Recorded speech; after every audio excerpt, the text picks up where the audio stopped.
कहानी की शुरुआत साइली के इस फैसले से होती है कि वह बच्चों की खुशी के लिए एक दिन और रुकने वाली है। बच्चों का बहुत मन है कि वे अपनी बहन के साथ पहली बार रक्षाबंधन मनाएं। सचिन भी साइली से कहता है कि बच्चों की पहली राखी है और यह याद उनके लिए जिंदगी भर खास रहेगी, इसलिए एक दिन और रुकने में कोई बड़ी बात नहीं है। साइली भी बच्चों की खुशी के सामने अपनी वापसी कुछ समय के लिए टाल देती है। इसी बीच काकू की सेहत को लेकर सचिन काफी परेशान दिखाई देता है। डॉक्टर ने उन्हें खान पान और रोजमर्रा की आदतों में बदलाव करने की सलाह दी है। सचिन घर में फल, ताजा जूस और सादा खाना लेकर आता है, लेकिन काकू को अचानक इतनी पाबंदियां देखकर हैरानी होती है।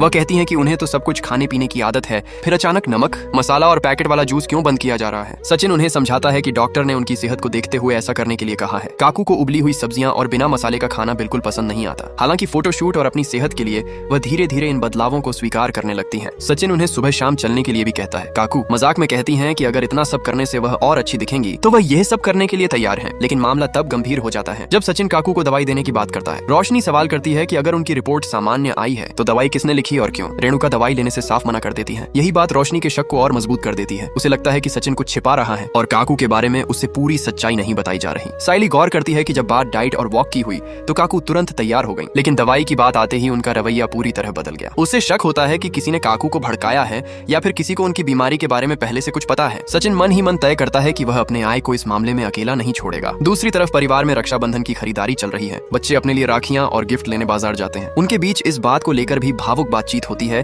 कि सचिन और साइली अलग अलग शहरों में रहने के बावजूद वे एक दूसरे से जुड़े कैसे रहेंगे। सचिन साइली को समझाता है कि परिवार सिर्फ साथ रहने से नहीं बल्कि एक दूसरे की जरूरत और भावनाओं को समझने से बनता है। इसी दौरान लक्ष्य भी राखी के लिए खरीदारी करने की जिद करता है। रोशनी उसे सचिन और साइली के साथ जाने से रोकने की कोशिश करती है, लेकिन आखिरकार परेश के कहने पर उसे भी उनके साथ जाने दिया जाता है। बाजार में बच्चों के साथ खूब मस्ती होती है और वे रक्षाबंधन के लिए खास सामान खरीदते हैं। इसी दौरान लक्ष्य को एक प्रमोशनल एक्टिविटी में हिस्सा लेने का मौका मिलता है। वहाँ उससे कुछ सवाल पूछे जाते हैं और वह मजेदार अंदाज में अपना नाम तक स्पेलिंग करके बताता है। वहीं दूसरी तरफ रोशनी चुपचाप काकू के पुराने सामान और कागजों को तलाश करने के बहाने सचिन और साइली के कमरे में जाती है, ताकि कहीं कोई ऐसी चीज हाथ लग जाए जिससे सचिन और साइली के रुकने के पीछे की असली वजह सामने आ जाए। तभी रोशनी को काकू की रिपोर्ट मिल जाती है और उसे सच पता चल जाता है। वह खुद से वादा करती है कि वह काकू का इलाज करवाएगी और उनकी सेहत का ध्यान रखेगी, लेकिन साथ ही वह साफ कह देती है कि काकू की बीमारी के कारण वह सचिन और साइली को इस घर में ज्यादा समय तक रुकने नहीं दे सकती। इसी बीच कहानी में एक नया मोड़ आता है। एक विज्ञापन कैंपेन की टीम परिवार के पास पहुंचती है। उन्हें एक माँ और छोटे बच्चे की जरूरत है। टीम लक्ष्य और साहिल के बीच बाजार में नजर आए प्राकृतिक माँ बेटे के रिश्ते से प्रभावित होती है